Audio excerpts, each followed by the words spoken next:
Hi, my name is Eoin Colfer. Look, it says it right there on the book, which means I must have written this book, which I did, and many more besides. But more importantly than being a writer, I am also an avid reader. And I started to read. I'm going to tell you this now. It will make no sense, but bear with me. I started to read before I could read. But how is that possible? I loved the idea of reading so much when I was 3 that I would sit on the sofa with my mum and dad in between them, and I would grab one of my dad's big, huge history books, and I would pretend to read it for a long time. And I did this so much that after a while, I began to understand some of the words. I always loved adventure books.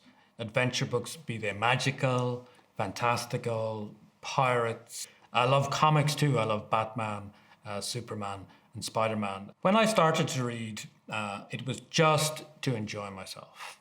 But little by little, I noticed that good things were happening because of my reading. The first thing was that school became a lot easier. The better I became at reading, the better I was doing in school.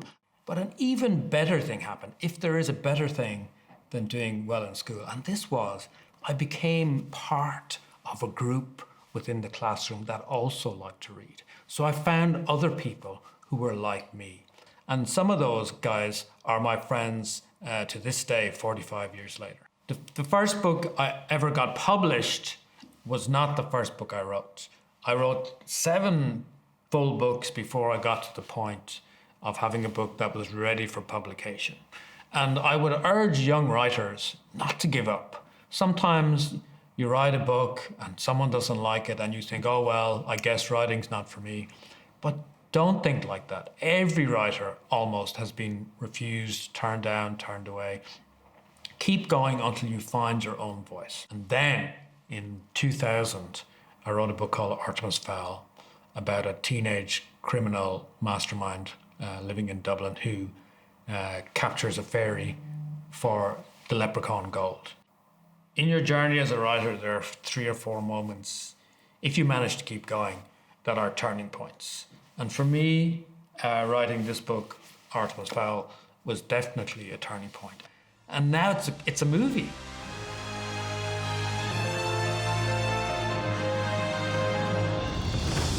Artemis Fowl, I knew you'd come. Scared, Artemis? A little bit, but I prefer scared to dead.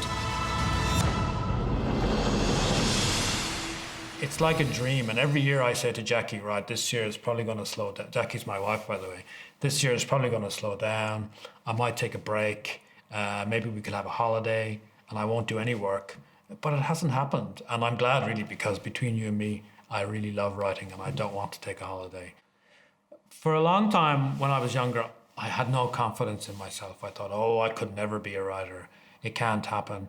That only happens to special people. And that's not the truth.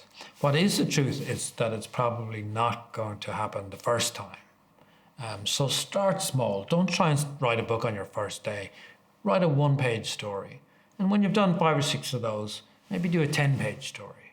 And when you've done 4 or 5 of those, and actually don't throw any of them away, keep them all in a folder, maybe do a 30-page story. 5 or 6 of those, and then you get bigger and bigger. And another big tip I would give you is don't shut yourself away.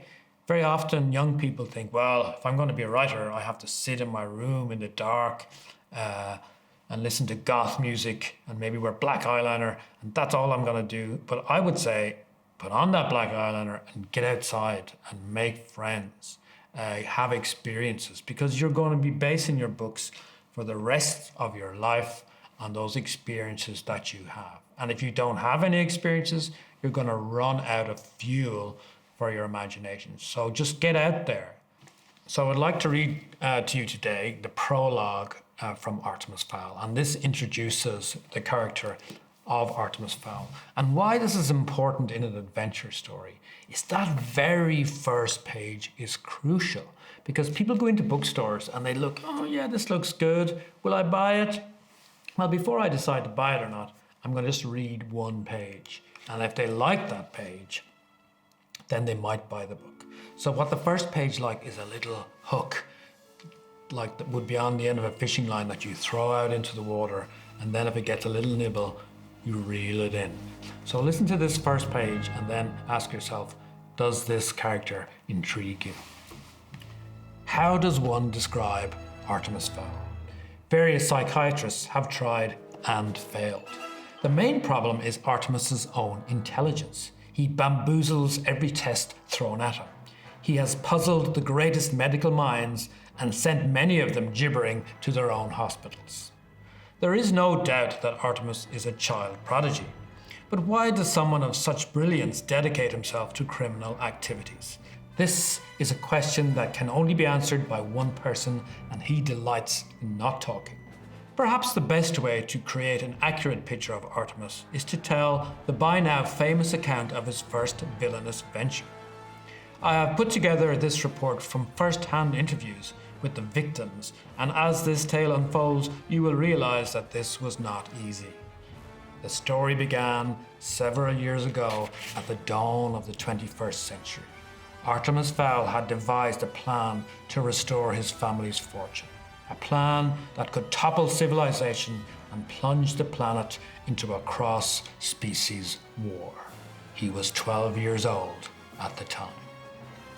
And I think by the end of that, you want to know, who is this guy and what is this plan?